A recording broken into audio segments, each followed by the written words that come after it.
자, 오늘 말씀을 보겠습니다. 빌립보서 3장 20절, 21절 말씀 보겠습니다.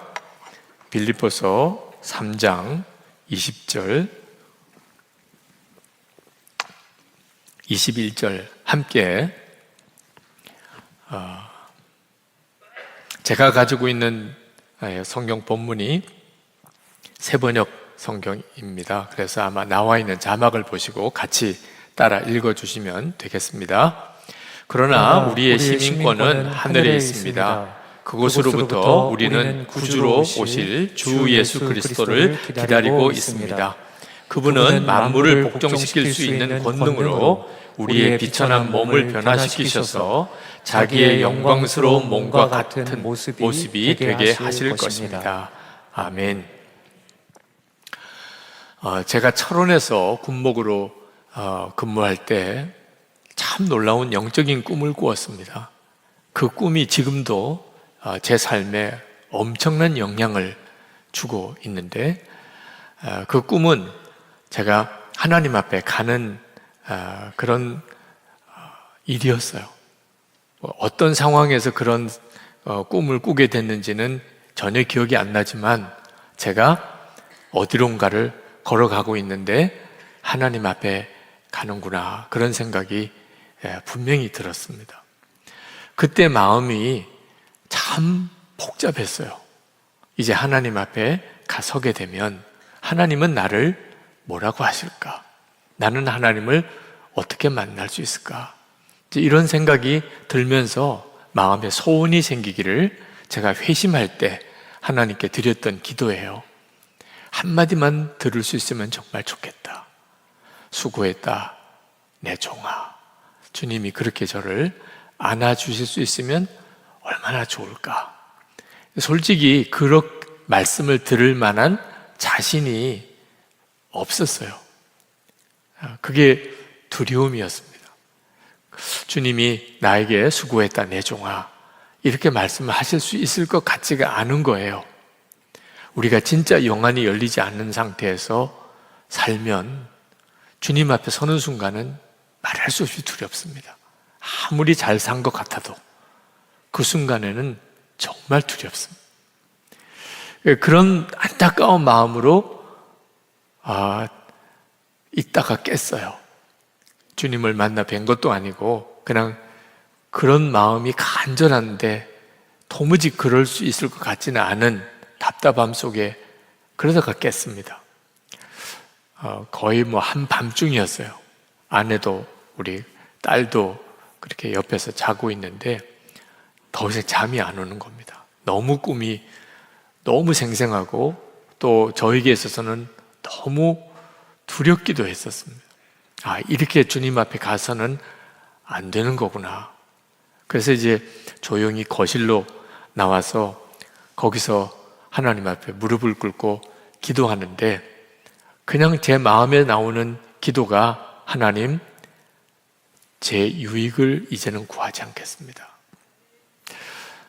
그때 그런 마음이 들었던 것 같아요. 제가 군목으로 가는 것도, 내가 목사가 된 것도, 내가 군인교회를 섬기는 것도 다 주님의 일이라고 생각은 했지만 그 밑바탕에는 다 나를 위한 동기가 함께 깔려 있었던 거죠. 결국은 따지고 보면 다 저를 위해서, 하나님을 위해서 했다, 군인 형제를 위해서 그런다, 또 군의 복음화를 위해서 한다, 이건 다 명분이고 제 마음속에는 끊임없이 내 유익, 내게 필요한 거, 내게 도움이 되는 거, 그런 것이 나에게 가장 큰 동기였다는 거. 그러니까 하나님 앞에 섰을 때 수고했다는 말 한마디 듣기가 도무지 자신이 없는 겁니다. 수고했다, 내 종아. 그래서 그냥 불쑥 그 기도가 나와요. 하나님, 제가 더 이상 제 유익을 구하지 않겠습니다. 그런 기도가 그렇게 쉽게 나올 수 있다는 것도 놀랐어요. 내 유익을 구하지 않겠다. 정말 눈이 뜨이고 나니까 하나님 앞에 가는 그 상황에 대하여 그게 내게 현실이라고 하는 눈이 딱 뜨이는 순간이 되니까 그냥 나오는 기도더라고요. 더 이상 내 유익을 구하지 않겠습니다. 그때 그 느낌으로 사실 지금까지 제 삶의 중요한 결정들을 해올 때마다 제가 어디로 가야 될지, 무엇을 해야 될지 그렇게 정해 올 수 있었던 것 같아요. 여러분, 오늘 이 밤에 여러분들에게도 그런 하나님을 바라보는 눈이 열리는 시간이 되기를 축복합니다. 정말 순간이에요. 눈이 뜨인다고 그러죠. 네. 그리고 그 이전과 그 이후가 완전히 달라져 버리는 겁니다. 오랜 기간 동안에 조금씩 변화되는 변화도 있습니다. 그렇죠? 조금씩 어린아이가 어른이 되듯이 조금씩 성장하는 믿음의 성장도 있어요. 그런데 신앙생활에 있어서 분명한 것은 한순간에 사람이 확 바뀌어버리는 은혜의 순간도 있습니다. 이 하나님의 나라의 눈이 뜨이는 것이 그와 같아요. 우리가 가나안에 거하다는 책을 가지고 시리즈 설교를 쭉 해오고 있는데, 이 가나안은 그 의미가 고생 끝 행복 시작 그런 뜻이 아닙니다. 가나안의 진정한 의미는 하나님의 나라예요. 우리가 장례식 가서 부르는 찬송 중에 요단강 건너간 만나리라는 찬송이 있습니다. 그 죽은 사람을 놓고 우리가 요단강 건너가 만날 거라는 찬송을 부르는 거예요. 그러니까 우리가 살고 있는 이 세상은 광야고 요단강 건너면 가나안이에요. 그 가나안은 천국이라는 뜻이죠. 그래서 가나안은 영적인 의미가 하나님의 나라, 천국을 말하는 겁니다. 우리가 예수님을 믿으면 하나님 나라 시민이 돼요. 오늘 빌립보서에서 말씀했죠. 우리의 시민권은 하늘에 있습니다. 우리가 예수를 믿고 나면 우리에게는 이 세상의 국적도 있지만 하늘나라의 시민이 됩니다. 여러분 모두는 다 하나님 나라의 시민이에요. 정말 놀라운 일이죠. 사도 바울은 빌립보 사람들을 위해서 울었어요. 빌립보서 3장 18절에 보면 내가 여러분에게 여러 번 말하였고 지금도 눈물을 흘리면서 말하지만 그리스도의 십자가의 원수로 살아가는 사람이 많이 있습니다. 그 빌립보라는 도시는요, 굉장히 잘 사는 도시예요. 그리고 작은 로마라는 별명이 붙은, 그러니까 빌립보 사람들은 로마 시민권을 취득할 수 있는 권한이 있는 그런 시였어요. 금광도 있었기 때문에 굉장히 부유했습니다. 누구나 다 빌립보 시민이 되고 싶었어요. 그런데 사도 바울은 빌립보 시민을 생각하면 눈물이 난다고 그랬습니다. 사실은 사도 바울이 로마 감옥에 있는 거예요. 빌립보 시민들은 지금 굉장히 여건이 좋고 사람들이 다 부러워할 만한 그런 곳에서 살고 있는 거예요. 누가 누구를 보고 울어야 돼요? 근데 완전히 반대 이야기를 하고 있는 겁니다. 감옥에 있는 사도 바울이 바깥에 너무나 잘 사는 것처럼 보이는 빌립보 시민들을 생각하면 눈물이 난다. 왜? 그 빌립보 시민들이 이 세상에서는 아주 잘 사는 것처럼 보이지만 그리스도 십자가의 원수로 지옥 가는 길을 가고 있으니까 그 생각을 하면 눈물이 난다. 사도 바울이 정말 영안이 열리고 난 다음에 3층 천에까지 올라가 보았던 사람입니다. 천국이 있구나. 그걸 본 사람이에요. 그러니까 사도 바울의 마음속에는 사람은 오직 두 부류의 사람밖에 없습니다.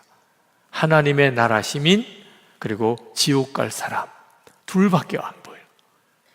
아무리 가난하고 아무리 감옥에 들어서 고통을 당하고 중한 병중에 있는 사람이라도 하나님 나라 시민이면 사도 바울의 보기에는 당신은 정말 복이 있는 사람이네. 아무리 세상에서 떵떵거리고 부족함이 없이 사는 것 같아도 지옥 갈 사람이에요. 그러면 보면 눈물밖에 안 나요. 당신 정말 빨리 돌이켜야 됩니다. 그러니까 우리는 솔직히 천국에 대하여 눈이 온전히 열리지 않았기 때문에 그런 반응이 나오지는 않습니다. 그죠? 세상에서 잘 사는 사람 보면 은근히 부럽기도 해요. 저렇게 많이 가지고 부자면 얼마나 사는 것이 좋을까, 이런 생각이 드는 사람도 있죠. 근데 하나님의 나라에 눈이 뜨이고 나면 하나도 안 부러워요. 사도 바울이 그랬다는 겁니다. 그러면서 사도 바울이 빌립보에 사는 성도들에게 그 빌립보 시민들이 가지고 있는 그 로마 시민권이나 부유함에 현혹되지 마십시오. 그래서 하시는 이야기예요. 우리의 시민권은 하늘나라에 있습니다. 우리는 하늘나라 시민이에요. 로마 시민권 문제가 아니에요. 그 말씀을 사도 바울이 하고 있는 거예요. 이 눈이 뜨이면 우리의 삶이 다 달라지는 거예요. 오늘 여러분에게 하나님 나라의 눈이 열리기를 그렇게 간절히 기도해 드리는 것은 하나님의 나라의 눈이 뜨이고 안 뜨이고에 따라서 여러분 자신의 형편을 보거나 문제를 보는 관점이 완전히 달라지니까. 언젠가는 천국에 갈 거다. 많은 성도들이 그렇게 믿어요. 근데 정확한 믿음은 그렇지는 않습니다. 언젠가는 천국에 가는 게 아니에요. 예수를 믿으면 여기서부터 이미 하나님 나라 시민입니다. 우리는 죽고 난 다음에 천국에 가는 게 아니고 예수 믿은 다음부터 바로 하나님 나라 백성으로 사는 거예요. 그러니까 이스라엘 백성이 가나안 땅에 들어가서 실패한 게 그거예요. 그들은 그냥 가나안 땅 들어가는 것만 좋았지, 가나안 땅 들어가서 하나님 나라 백성으로 사는 것에 대해서는 생각이 없었어요. 그래서 세상 사람들하고 똑같이 사는 거예요. 그 가나안에 살던 사람들처럼 우상 숭배하고 그렇게 하나님 보시기에 마음 아프게 하나님의 말씀인 율법은 다 외면하고 그렇게 살다가 결국은 다시 또 광야로 쫓겨나가는 바벨론 포로가 되는 그런 안타까운 일을 겪었죠. 우리가 이번에 우리는 그렇게 살지 말자는 겁니다.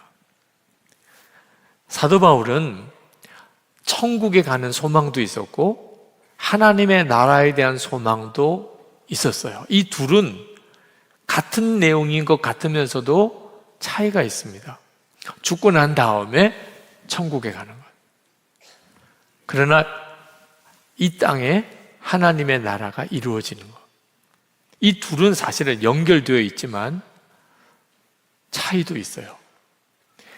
빌립보서 1장 23절에 보면 사도 바울이 24절까지 이런 말씀을 합니다. 그 둘 사이에 끼었으니, 내가 그 둘 사이에 끼었으니, 이 둘 사이에 끼었다는 말은 이 세상과 천국 사이에 내가 중간에 끼었다는 거예요. 차라리 세상을 떠나서 그리스도와 함께 있는 것이 훨씬 더 좋은 일이라. 사도 바울은 죽는 게 두렵지가 않았어요. 죽으면 더 좋아. 죽으면 나는 이제부터 예수 그리스도와 함께 천국에서 살게 되니까. 그러니까 사도 바울에게 있어서는 죽으면 어떡하나 이런 마음이 없었다는 거예요. 죽는 게 나에겐 더 좋은 일이라. 그렇게 하고 싶으나 24절에 내가 육신으로 있는 것이 너희를 위하여 더 유익하리라. 사도 바울은 빨리 죽어서 천국 가는 게 내게는 더 좋지만, 천국이 있음을 확신하는 사람이니까 그런 거죠.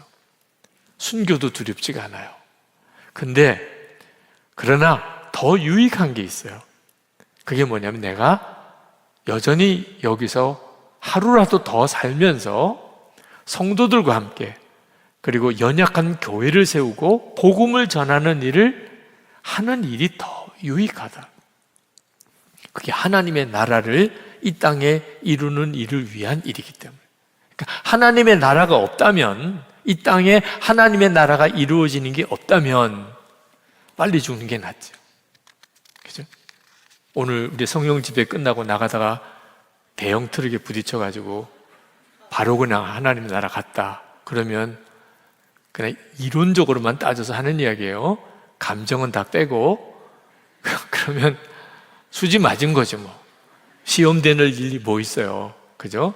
살아가면서 겪어야 될 갈등, 그런 일이 끝났죠. 바로 천국 갔으니까.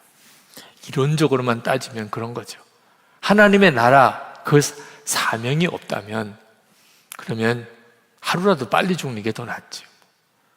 천국 가보면 알게 될 거예요. 유머 같은 이야기이긴 합니다만, 어느 할아버지가 할머니가 건강 챙겨주느라고 그렇게 음식을 조심조심 해서 제대로 먹지도 못하고, 그리고 또 소식도 하고, 그렇게 살다가 꽤 오래 장수하시고, 그리고 이제 죽어서 천국에 갔더니 세상에 별의별 음식을 그냥 다 매 끼니마다 뷔페도 그런 뷔페가 없이 식사를 하더래요. 할머니를 노려봤다는 거잖아요. 하루라도 빨리 왔으면 내가 여기서 이렇게 더 즐길 수 있었을 텐데, 그랬다는 유머가 있지만, 그건 다 사실 유머 같은 이야기고, 이론적으로만 따지면 그런 거죠. 천국이 있음을 분명히 알고 나면 세상에 하루라도 더 있고 싶은 생각이 없는 게 마찬가지죠. 그렇지만 그건 잘못된 신앙입니다. 빨리 죽는 게 낫다. 그건 성경적인 신앙이 아니에요. 우리가 예수 믿고 구원 받았는데, 그래서 이제 우리는 천국에 갈 수 있는 자가 되었어요. 근데 우리가 하루라도 더 사는 것이 유익한 이유가 뭘까요? 하나님의 나라를 위해서 일할 수 있으니까. 복음을 전하고 교회를 세우고, 그리고 이 사회에 하나님의 뜻이 이루어지도록 우리가 해야 될 일 때문인 거예요. 여러분이 지금 살아있는 이유예요. 사도 바울이 그 고백을 한 겁니다. 하나님의 나라에 대해서 눈이 뜨이고 나니까 그런 거죠. 천국 소망은 분명하지만 하나님의 나라에 대한 사명이 분명치 않은 성도들이 꽤 있어요. 이런 분들은 아주 내세지향적입니다. 현실 도피, 현실 비관이에요. 세상은 아무짝에도 소용없어. 그건 건강한 신앙은 아닙니다. 얼마 전에 우리 선교사님들 함께 모여서 식사하는 시간을 가졌는데, 한국에 모처럼 이렇게 오신 소감을 쭉 들었습니다. 꽤 파송 나가셨다가 오래되신 선교사님들은 한국에 왔더니 한국도 이제 낯선 나라가 되었다. 지금 선교지 가도 나도 그 나라 사람은 아직 아니고, 한국에 왔는데 한국이 너무 이제 낯선 나라가 된, 이런 안타까운 소회도 이야기를 하시고, 최근에 선교지로 떠난 선교사님은 우시더라고요. 사실 한국을 떠나서 외국 생활을 한다는 거, 여기 있는 분 중에 대부분은 그런 경험이 잘 없으시겠지만 쉽지 않은 그런 느낌을 받았어요. 얼마나 힘들었을까, 그런 생각이 들더라고요. 근데 여러분 아셔야 돼요. 우리가 태어난 이 대한민국에 살고 있지만 예수를 믿은 순간부터 우리는 외국인과 같습니다. 우리는 이제 대한민국 국적도 있긴 하지만 진짜 우리 국적은 하나님의 나라 시민이에요. 그래서 이 세상에 사는 것은 그때부터 우리에게는 마치 외국인이 이 나라에 와서 사는 것 같은 심정입니다. 여러분, 이걸 그냥 비유적으로 그렇게 설명할 수도 있겠구나, 이렇게 들으시면 안 됩니다. 내가 진짜 그렇게 됐나? 예수를 믿고 나니까 내 나라긴 한데 갑자기 너무 낯선 나라가 됐다. 나는 외국인 같아. 이런 느낌이 되셔야 여러분이 진짜 예수를 믿은 사람이에요. 이 누가복음 17장에 보면 예수님께서 다시 재림에 오실 때, 그때 예수님이 걱정하신 게 있습니다. 그게 뭐냐면, 사람들이 다 먹고 마시고 집 짓고 땅 사고 시집 가고 장가 가고 그러느라고 마치 세상에 태어난 것처럼 그렇게 살게 될 거다. 그런 모습을 보게 되는 거예요. 예수님이 다시 오실 때. 그 점을 걱정을 하셨어요. 예수님은 사람들이 죄를 많이 짓고 악한 죄를 짓고 이 세상에 악이 넘치고 그런 걸 걱정하신 게 아니고 뭐 먹고 마시고 집 짓고 땅 사고 아이들 낳고 시집장가 보내고 뭐 좋은 학교 보내고 그렇게 사느라고 정신이 하나도 없어요. 성도들이 그렇게 사는 것을 보는 것이 우리 주님은 걱정이라고 하셨어요. 그 말은 무슨 뜻이냐면 성도들이 세상 사람과 하나도 다를 바가 없이 사는 거예요. 예수를 믿는 것과 예수 안 믿는 게 뭐 차이가 있어요? 이렇게 되는 일이 예수님이 걱정하신 거예요. 하나님의 나라에 아무 관심이 없어요. 그게 이스라엘 백성이 가나안 땅에 들어가서 가나안 땅 사람처럼 살아버린 거예요. 그래서 결국은 그들이 가나안에서 다시 쫓겨나서 바벨론 포로로 가게 됩니다. 우리가 예수를 믿고 구원을 받았는데 그러면 우리 하나님 나라 시민이 되었어요. 그런데 우리가 살기는 세상 사람하고 똑같이 살아요. 그게 심각한 문제가 돼요. 그럼 우리가 진짜 하나님의 구원받은 백성이 맞나? 이제 하나님의 나라가 임했을 때 우리는 그 하나님의 나라에 진짜 들어갈 수 있을까? 창세기에 보면 롯의 아내가 소돔성에서 구원을 받습니다. 유황불 심판이 내리기 직전에 천사가 끌고 나갑니다. 끌고 나. 근데 신신당부해요. 뒤에 무슨 소리가 들리든지 절대로 뒤돌아보면 안 된다. 바로 그 앞에 있는 소알성으로 빨리 달려가서 저 소알성으로 들어가라. 그러면 너희들이 살 것이다. 그리고 이제 막 떠나는데 유황불이 소돔성에 떨어지는데 비명 소리고 불타는 소리고 말할 수 없는 그런 성이 무너지는 소리들이 들리는데 그만 롯의 아내가 확 돌아본 거예요. 그리고 소금 기둥이 됩니다. 성지순례 갈 때마다 그 소금 기둥 앞에 가서 사진도 찍고 와요. 네, 롯의 아내래요. 모르겠어요, 진짜 롯의 아내인지 어떤지. 하여튼 갖다 붙이기는 잘했다 이런 생각도 들어요. 하여튼 소금 기둥이 하나 있더라고요. 롯의 아내라고 설명은 하던데, 하여튼 롯의 아내가 왜 돌아봤을까요? 마음에 세상으로 가득했기 때문에. 저절로 돌아보는 겁니다. 구원받을 길이 열렸는데 이제 곧장 가면은 구원받는데 그게 열려도요, 세상 사람은 구원 못 받아요. 마음이 세상이니까 결국은 세상을 못 버려요. 떠나지도 못해요. 이게 무서운 거죠. 그러니까 우리가 예수 믿고 구원 받았는데 하나님의 나라 시민이라고는 하는데 세상 사람과 똑같이 산다. 원하는 것도 똑같고 바라는 것도 좋아하는 것도 슬퍼하는 것도 세상 사람들하고 똑같아. 나를 울리고 웃기는 건 돈이야. 나를 울리고 웃기는 거는 그냥 세상 드라마나 영화야. 이건 괜히 심각한 거죠. 그럼 하나님의 나라의 시민이라는 증거가 뭐냐는 거예요. 그러니까 여러분 자신도 내가 하나님의 나라 시민으로 살아가고 있나? 그건 생각해 봐야 돼요. 이건 굉장히 중요해요. 여러분이 구원받은 사람인지 아닌지가 결정나는 겁니다. 그리고 여러분 주변에 하나님의 나라 시민으로 사는 사람이 누군지를 찾으셔야 돼요. 그냥 교회 다니는 사람을 찾으라는 게 아닙니다. 저 사람은 하나님의 나라 백성으로 사는구나. 여러분이 분명하게 그 점을 관심 있게 보셔야 돼요. 이제는 하나님의 나라 백성들이 연합해야 돼요. 우리 동행일기 나눔방이 하나님의 나라 백성들의 공동체가 되기를 바라는 거예요.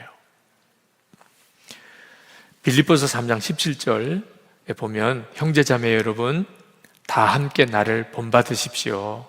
여러분이 우리를 본보기로 삼은 것 같이 우리를 본받아서 사는 사람들을 눈여겨보십시오.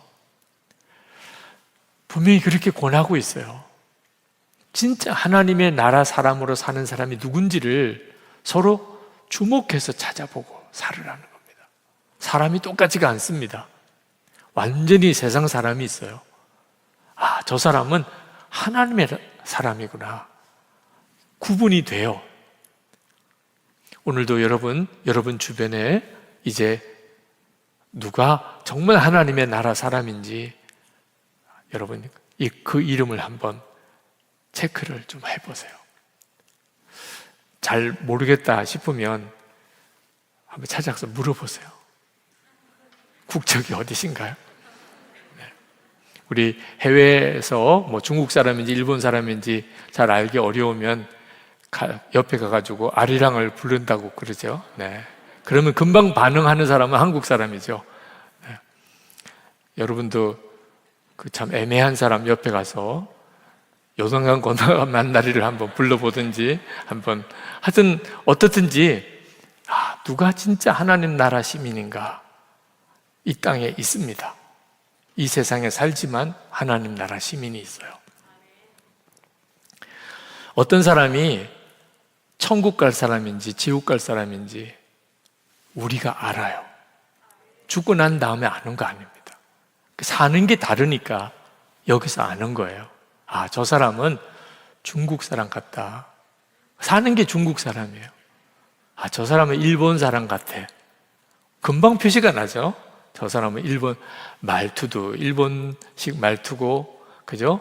음식이나 뭐 옷이나 하고 다니는 거나 다, 아유, 저 사람은 일본 사람이네. 다르잖아요. 그러니까 우리도 영적인 눈을 뜨고 보면 하나님의 나라 백성이구나. 금방 보인다는 거예요. 그러니까 어떤 사람이 하나님의 나라 백성이냐면 마음에 시온의 대로가 있는 사람이래요. 시편 84편에 보면 마음에 시온의 대로가 있는 사람. 그러니까 마음에 시온의 대로가 있다는 말은 시온을 향하여 하나님의 나라를 향하여 가는 큰 길이 마음에 있다. 그 말은 무슨 뜻이냐면 하나님의 나라로 가는 길, 하나님의 나라로 그렇게 향하여 사는 삶이 쉽다는 거예요. 그 사람에게는. 완전히 사람이 다릅니다. 세상 사람은 하나님의 나라 백성처럼 살기 엄청 어려워요. 하나님의 나라 백성은 세상 사람들처럼 살기가 굉장히 어려워요. 그러니까 하나님의 나라 사람 백성의 특징이 뭐냐면 하나님의 나라 사람으로 사는 일이 굉장히 쉽다는 거야. 그래서 마음에 시온의 대로가 있다는 겁니다. 대로. 중국 사람한테 당신 중국 사람처럼 사세요 말할 필요가 있을까요? 없을까요? 그냥 저절로 살아요. 그죠? 일본 사람한테 일본 사람처럼 살아보세요. 말도 좀 일본 사람처럼 해보세요. 말할 필요가 없어요. 저절로 돼요. 우리 한국 사람도 해외에 나가서 지낼 때 한국 사람처럼 살려고 애쓸 필요가 있습니까? 그러니까 하나님의 나라 백성은요, 특징이 뭐냐면 하나님의 나라 백성처럼 그냥 살고 싶고 사라지는 것. 그게 마음에 시온의 대로가 있다는 거예요. 그 뉴저지 연합감리교회 담임 목사님이셨던, 지금은 은퇴하셨는데 나구영 목사님 그 사모님께서 그런 말씀을 하시더라고요. 어릴 때 어머님이, 그 사모님의 어머님이 결혼하기 전에 그렇게 늘 이야기하더래요. 너 시집가지 말고 그냥 혼자 사는 게 더 좋아. 엄마가 어떻게 딸한테 그렇게 이야기를 해요? 너 결혼하면 남편 신경 쓰고 애들 신경 쓰고 주님만 이렇게 섬기고 살기 어려워. 그러니까 그냥 가능하면 혼자 살다가 그렇게 주님 위해서 살고 그렇게 천국 가는 게 가장 행복하다. 그런데 결혼하고 싶으면 해도 좋아. 그 이야기를 계속 들었다는 거예요. 물론 뭐 그 사모님은 결혼해서 이제 나고영 목사님의 사모님이 되시고 그렇게 사셨지만 늘 어머님이 그 이야기를 하시는 것을 기억한다고.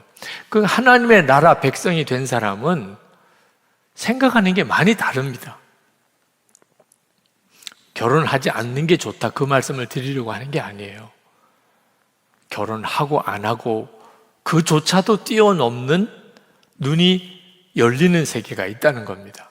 사도 바울 같은 사람은 평생 독신으로 살았잖아요. 욥기를 읽어보면 거기에 마귀가 하나님 앞에 막 악을 쓰면서 주장하는 내용이 나와요. 하나님, 욥이 하나님을 잘 섬기는 데는 하나님이 잘해주시니까 그런 거잖아요. 그러니까 하나님을 잘 섬기는 거죠. 사람은요, 조금만 하나님 좀 어렵게 해보세요. 다 하나님 욕하고 떠납니다. 그게 사람이에요. 하도 마귀가 하나님 앞에 욥을 그렇게 참수하는 거예요. 여러분들 옆에서도 아마 마귀가 똑같이 할 거예요. 얘한테 잘해주니까 성령 집회도 오는 거예요. 예수도 믿는 거고, 하나님 조금 어렵게 좀 해봐 주세요. 틀림없이 막 욕에 욕을 하고, 그리고 무슬림 성전으로 갈지도 몰라요. 하여튼 별의별 참소를 다 하고 있는 게 마귀예요. 그래서 하나님이 그래, 그러면 생명만은 건드리지 말고 다 너가 한번 뺏어가봐라. 그리고 허락해 주는 장면이 나오잖아요. 그런 일이 이제 닥쳤어요, 욥에게. 욥은 이유를 알지 못하는 어려움이 닥쳤어요. 그때 욥이 우리가 하나님께 복을 받았은즉 화도 받지 아니하겠는가? 하나님 앞에 입술로 범죄하지 않았다. 그러니까 하나님의 나라 백성이니까 그 말할 수 없는 시험 중에 욥의 입에서 툭 그런 말이 나. 복도 받지만 화도 받을 수도 있는 거 아니냐? 하나님 나라 백성은요, 참 신기해요. 손양원 목사님이 공산당 청년에게 두 아들을 죽임을 당했죠. 동인, 동신 두 아들이 순교했어요. 장례식 때 10가지 감사를 드렸습니다. 하나님 앞에. 그 중에 6번째 감사가 두 아들이 미국 유학을 준비하고 있었는데 미국보다 더 좋은 천국에 가게 되었으니 감사합니다. 하나님의 나라 백성은요, 달라요. 어떤 문제를 딱 만났을 때, 고난을 딱 만났을 때 반응이 달라요. 모든 사람과 화평하고 거룩함을 지키라. 그렇게 하려고 애를 쓰기는 하지만 또 하나 우리가 주목해 봐야 될 것은요, 하나님의 나라 백성은요, 그렇게 하고 싶어요. 모든 사람하고 화평하고 거룩하게 그렇게 살고 싶어요. 그러니까 그렇게 살게 되는 거예요. 그게 싫은 사람은 못하는 겁니다. 항상 기뻐하라. 하나님 나라 백성이요, 슬픈 일, 어려운 일 많이 닥치지만 이상하게 마음이 자꾸 그리로 가요. 보화를 발견한 농부 비유가 있죠. 아직 보화를 자기 것으로 가진 거 아니에요. 그런데 보화를 발견했어요. 그냥 하나님의 나라가 있구나, 천국이 있구나, 그걸 아는 거예요. 그러고 나니까 마음이 얼마나 기쁜지. 아직 가지지는 않았지만 기쁨은 먼저 오잖아요. 월급 날 전날이 얼마나 기뻐요. 월급 받은 다음 날은 너무 슬프고, 나갈 거 다 빠지고 나면 남는 게 없으니까. 월급 받기 전날, 월급 받은 날보다 전날이 더 기쁘잖아요. 그죠? 아직까지 돈 받은 건 아니지만 받을 거라고 생각하니까 그게 소망이라는 거예요, 소망. 그러니까 하나님의 나라 백성이 가지고 있는 이 설명이 안 되는 기쁨. 범사에 감사하라. 어떻게 힘든 일, 어려운 일도 감사하라고 하나? 세상은 떵떵거리고 저렇게 화려하게 잘 사는 것 같은데 예수 믿고 구원받은 하나님의 백성인 우리는 왜 이렇게 초라하나? 한 번은 제가 그 차를 타고 올림픽 도로를 쭉 이렇게 가는데 정말 강변의 밤에 아파트들 또 뭐 큰 빌딩들 불을 밝히고 휘황찬란하더라고요. 근데 그때 그런 생각이 번뜩 들었어요. 하늘에서 천사들이 이 장면을 그들도 볼 거 아니에요? 그 천사들은 어떤 느낌일까? 이야, 멋있다. 그러면 천사도 아니죠. 그렇죠? 야경을 보고 막 멋있다. 천국에서 사는 천사들이 지금 우리 야경 보고 멋있다고 할 정도면 우리 천국 가야 되나 고민해야 될 일인 거예요. 그죠? 아, 그렇구나. 하나님 나라에서 보면 우리 눈에 보기에 이렇게 멋있고 화려해 보이는 게 아무것도 아니겠구나. 이제 뭐 얼마 안 있으면 월드컵 경기가 있는 모양이에요. 또 뭐 난리가 날 것 같아요. 그죠? 거리마다 나와서 뭐 대한민국 외치고. 천사들은 어떨까요? 천사들도 밤늦게까지 중계 보고 할까요? 야, 정말 궁금하다. 대한민국이 뭐 8강에는 올라갈까 4강에는 갈까? 그럴 리가 없죠. 그죠? 천사들은 진짜 하품할 거예요. 야, 너희들 그게 뭐 그렇게 대단하다고? 그렇게 뻔하지 않아요. 너무 다른 거예요. 하나님의 나라에 대한 눈이 이렇게 열리고 나면 그동안에 내가 세상 사는 동안에 그렇게 내 마음을 뺏어가고 간절하게 하고 안타깝게 하고 그게 뭐 그렇게 중요했었나 이런 생각이 든다니까. 제가 어릴 때 그렇게 무서운 교인들이 있었습니다. 누구라고는 말씀을 안 드리겠어요. 근데 그분을 제가 목사가 되고 난 다음에 어느 지방 부흥회를 갔는데 거기서 만났어요. 그분이 목사가 되어 계셨어요. 그 지방에 아주 작은 교회를 담임하시는 목사님이 되셨더라고요. 제 생각에 다시 그분을 만나면 막 소름이 끼치고 그럴 것 같았어요. 생각으로는. 근데 그날 그분을 이제 식사 자리에서 딱 만났는데 눈물이 핑 돌더라. 그렇게 그냥 끌어 안아드렸어요. 쉽지 않은 목회의 길을 늦게 이제 헌신을 하시고 그렇게 목회의 길을 아버님 목회하실 때 그렇게 힘들게 하셨던 분인데 또 이제 당신이 목회를 그렇게 하시는. 근데 그렇게 주의 종의 길을 가시는 그 분을 이렇게 만났는데 옛날에 힘들었던 건 아무 생각이 안 들더라고요. 아, 우리가 하나님 앞에 가면 다 이렇게 되는 거구나. 싸웠던 사람이 더 반가울 것 같아요. 천국에서 만나면 서로 좀 민망하긴 할 것 같아요. 그러니까 싸우지 맙시다. 어차피 천국에서 다 같이 만나게 될 거니까요. 그죠? 무학교의 원로 목사님이신 김창건 목사님, 참 귀한 목사님이신데 한 번은 설교 중에 그런 이야기를 하더라고요. 아프가니스탄에서 순교한 그 배영규 목사님, 그 제주도 출신이시죠. 그 제주도에서 목회하실 때 전도사였대요. 근데 참 마음이 아프다고 이야기를 하시더라고요. 그때 교회에서 이제 학생들을 위해서 공부방을 교회에서 이제 마련을 해서 아이들이 교회 와서 공부하도록 했는데 목사님이 보실 때 애들이 공부는 안 하고 놀기만 하는 거예요. 그 애들이 교회 와서 오히려 놀기만 하니까 집에 가서 공부해라. 교회에 모여서 놀지 말고. 그래서 공부방을 폐쇄시켰어요. 그때 배영규 목사님이 전도사였는데 찾아오셔가지고 막 울면서 공부방 폐쇄하면 안 된다고. 근데 목사님 생각에는 이건 안 된다고. 교회가 지킬 건 분명히 지켜야지. 그래서 절대 안 된다고 그랬던 기억이 있다.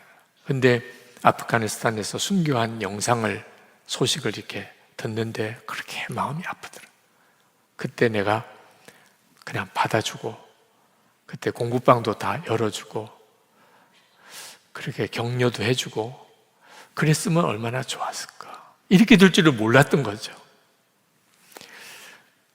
여러분, 하나님의 나라 백성들은 어떤 문제를 만났을 때 기준이 다르고 생각이 달라요. 그래서 하나님의 나라 백성이 뚜렷한 차이가 있는 거예요. 그러나 여러분, 오해는 하지 말면 좋겠는데, 그러면 하나님의 나라 백성답게 살아야 천국에 가는 건가? 그렇지는 않습니다. 예수님께서 굉장히 우리에게 두려운 말씀을 하시긴 하셨어요. 마태복음 7장 21절에 보면 나더러 주여 주여 하는 자마다 다 천국에 들어갈 것이 아니요 다만 하늘에 계신 내 아버지의 뜻대로 행하는 자라야 들어가리라. 그러니까 하나님의 뜻대로 행하는 자가 되어야 천국 간다, 이렇게 해석도 되잖아요. 근데 만약에 그렇다면 천국 갈 사람은 한 사람도 없습니다. 하나님의 뜻대로 살 수 있는 사람이 누가 있어요? 그러면 예수님이 왜 이렇게 말씀하셨을까? 성경을 다 읽어봐야 돼요. 요 구절만 해석하면은 판단을 그르치기가 쉬워요. 예수님께서 우리가 어떻게 하나님의 뜻대로 살 수 있는지에 대한 말씀도 하신 걸 알아야 돼요. 우리 보고 하나님의 뜻대로 살라고 하신 게 아니에요. 요한복음 15장 5절에 나는 포도나무요 너희는 가지라. 그가 내 안에 내가 그 안에 거하면 사람이 열매를 많이 맺나니 나를 떠나서는 너희가 아무것도 할 수 없습니다. 그러니까 우리가 어떻게 하나님의 뜻대로 살 수 있죠? 우리가 예수님 안에 거하면. 그거 하나예요. 하나님의 뜻대로 살려고 노력하는 게 아니고 예수님 안에 거하면. 그러면 예수님이 우리로 하여금 하나님의 뜻대로 사는 열매가 맺히게 해주신다. 그래서 우리가 나는 죽고 예수로 사는, 늘 주님과 동행하자고 그렇게 강조하는 거예요. 이 말씀을 실제로 살아낸 사람이 사도 바울이에요. 그래서 갈라디아서 2장 20절에 이렇게 고백을 하는 겁니다. 내가 그리스도와 함께 십자가에 못 박혔나니 그런즉 이제는 내가 사는 것이 아니요 오직 내 안에 그리스도께서 사시는 것이라. 이제 내가 육체 가운데 사는 것은 나를 사랑하사 나를 위하여 자기 자신을 버리신 하나님의 아들을 믿는 믿음 안에서 사는 것이라. 나는 죽고 예수로 사는 믿음을 갖자고 그렇게 권하는 이유예요. 하나님의 뜻대로 살려고 애를 쓰면서 하나님의 나라로 들어가려고 하는 사람은 공로주의자. 그건 기독교 복음이 아닙니다. 모든 종교는 기본적으로 그런 패턴을 가지고 있어요. 근데 우리는 그렇지가 않아요. 우리는 예수님을 정말 영접하면, 예수님과 내가 죽었고 예수님으로 사는 것을 진짜 믿게 되면, 그러면 주님이 우리로 하여금 하나님의 백성으로 살게 해 주신다. 할렐루야. 이건 엄청나게 다른 이야기예요. 하나님의 나라 백성이 되게 하시고 하나님의 백성으로 살게 해주신, 예수님이 그렇게 하신다. 하나님의 나라, 하나님의 뜻대로 사니까 하나님의 나라 들어가게 해주시는, 이건 율법주의적 개념이에요. 공로주의예요. 그건 복음이 아닙니다. 저는 우리가 하나님의 나라 백성으로 사는 것은 특별한 체험을 좀 해야 그렇게 되는 줄 알았어요. 아주 특별한 사람들이나. 그런데 제가 두 가지 때문에 이거 완전히 생각을 바꾸게 됐는데, 하나는 예수 동행 일기를 쓰면서, 또 하나는 매일 합심 기도를 드리면서, 하나님께서 우리가 하나님의 나라 백성이 되면 하나님의 백성답게 살게 해 주시는구나. 하나님이 그렇게 해 주세요. 예수 동행 일기를 쓰면서 예수님이 점점점 제 마음에 왕이심이 분명해졌어요. 물론 전에도 예수님 나의 왕이 되어 주시옵소서 그렇게 기도는 했습니다. 예수님은 나의 왕이라고 고백도 했고, 그런데 예수님이 나의 왕이, 아무리 기도하고 고백을 해도 예수님이 나의 왕이 되시는 것 같지가 않아요. 결국은 내 마음대로 살고 또 내 마음대로 살고. 그런데 동행일기를 쓰면서 계속 주님을 생각해 보려고 하다 보니까, 그러니까 항상 주님이 생각이 나요. 누구랑 만날 때, 무슨 일을 할 때, 혼자 있을 때, 주님이 자꾸 생각이 나니까 그 다음부터는 내 마음대로 못하게 되더라고요. 그러니까 여러분 마음대로 살고 싶으면 주님 생각하면 안 돼요. 네. 그냥 무조건 저질러야. 네. 그럼 참 바보죠. 예수 동일기를 쓰면서 제 안에 일어난 변화가 예수님의 왕이 되시는 역사가 이렇게 되는 거구나. 예수님이 나와 함께 계시다는 게 분명히 믿어지니까, 자꾸 주님이 생각나니까 그 다음부터 예수님은 내 삶의 왕이 되시더라고. 그러니까 예수님이 왕이 되시는 것이 하나님의 나라예요. 하나님의 나라는 하나님이 통치하는 것이잖아요. 그러니까 예수님이 내 안에 계신 게 분명히 믿어지고, 그리고 예수님이 점점점 내 삶에 뚜렷한 존재감이 느껴지기 시작하니까 비로소 하나님의 나라는 이렇게 사는 거구나. 그래서 하나님의 나라 백성으로 살아지는 일이 벌어집니다. 또 하나가 매일 합심 기도예요. 하나님의 나라를 위해서 매일 밤 10시에 기도문을 여러분에게 나눠드리고 같이 기도하잖아요. 처음에는 이렇게 매일 기도문을 보내드리는 일이 그저 주님이 먼저 그의 나라와 의를 구하라 이렇게 말씀하셨기 때문에 우리가 그렇게 살아봐야 되겠다, 이런 방법으로라도 억지로라도 하나님 나라 위해 기도해야 되겠다, 그리고 보내드린 거예요. 근데 엄청난 유익이 생겼어요. 제 안에 하나님의 나라가 점점점 분명해지게 된 거예요. 여러분 중에 하나님의 나라를 정말 나도 눈이 뜨이고 싶은데 하나님 나라 눈을 좀 열어주세요. 믿어지게 해주세요. 그래야 하나님 나라 백성답게 살 거 아니에요. 그런 분들이 계시면 먼저 하나님의 나라와 의를 위하여 기도하라고 하는 말씀에 순종해 보세요. 그러면 제가 기도문을 보내고 또 기도하면서 제 안에 엄청난 변화가 일어나요. 하나님의 나라가 실제가 되기 시작한 거예요. 매일 합심 기도문을 보내드리는 일을 하기 전까지만 해도 하나님의 나라는 저에게 막연한 나라였어요. 제가 하나님 나라를 안 믿은 것도 아니고 하나님 나라가 중요하지 않다는 건 아니지만 하나님의 나라가 나에게 있어서 내 삶의 실제가 아니었어요. 잊어버리고 살 때가 많았고, 내게 있어서 중요한 것은 이 세상에서 사는 거거든. 근데 매일 하나님의 나라를 위해서 기도하고 진짜 먼저 기도하고 항상 기도하다 보니까 하나님의 나라가 저에게 있어서 너무나 분명한 실제가 된 거예요.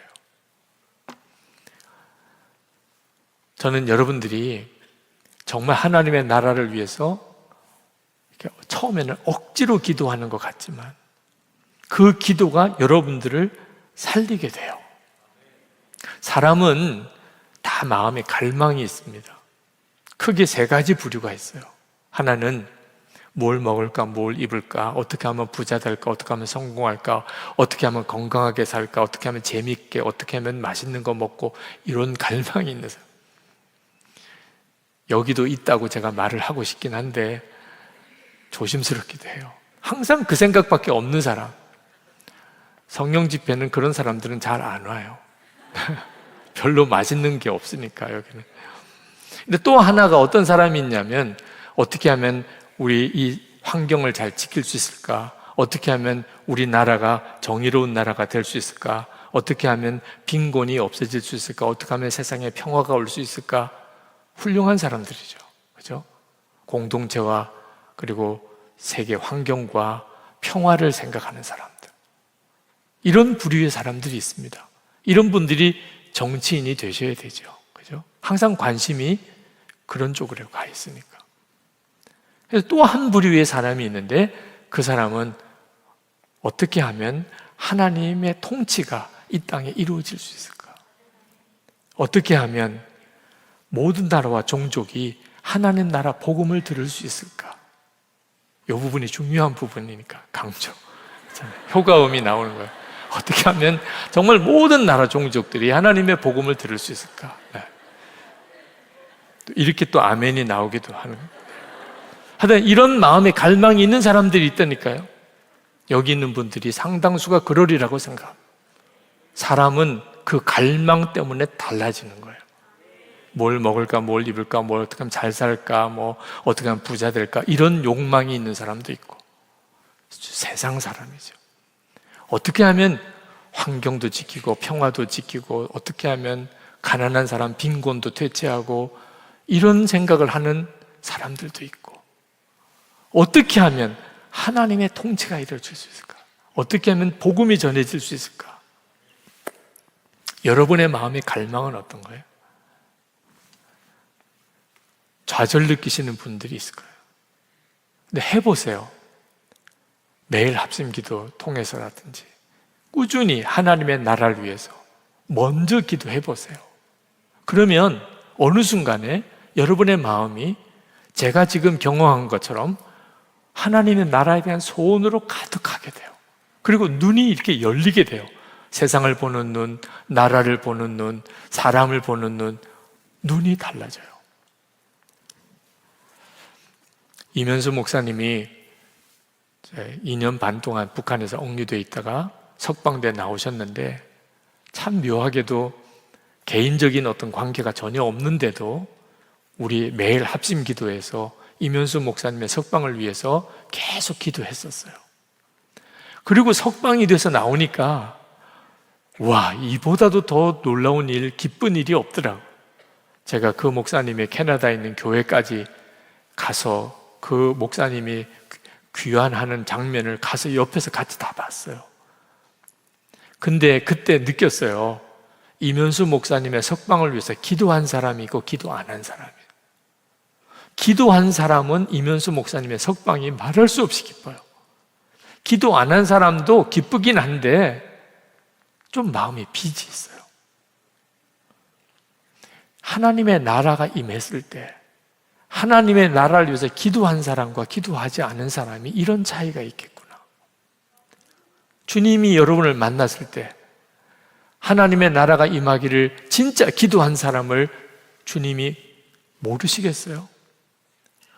주님의 나라가 임했는데 주님의 나라를 위해서는 한 번 기도한 게 없어요. 그럴 때 주님 뵙기가 어떻겠어요? 독립운동을 한 사람과 독립운동을 하지 않은 사람이 독립이 되었을 때 달라지잖아요. 하나님의 나라는 말할 수가 없어요. 여러분, 하나님의 나라를 위해서 간절히 기도하는 성도와 교회가 있을 때 하나님이 그 나라, 그 교회를 어떻게 외면할 수 있겠어요? 하나님은 다 보고 계세요. 오늘 이 시간에도 영상으로까지 한 5천 명가량이 이 집회에 같이 참여하고 있는데, 하나님의 나라를 위해서 간절히 기도하는 사람의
limits of the earth lie still.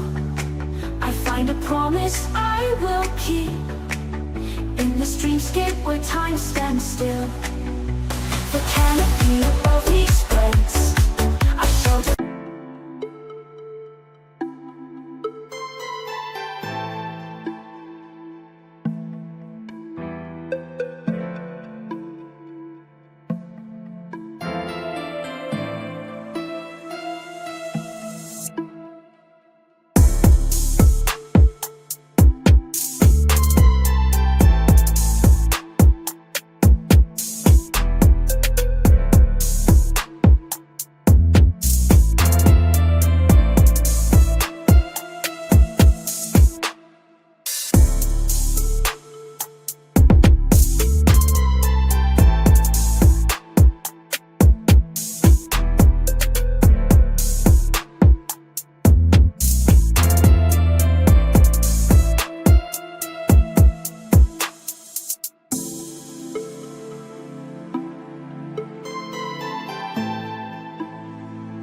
기도를 하나님이 어떻게 모를 수 있겠어요?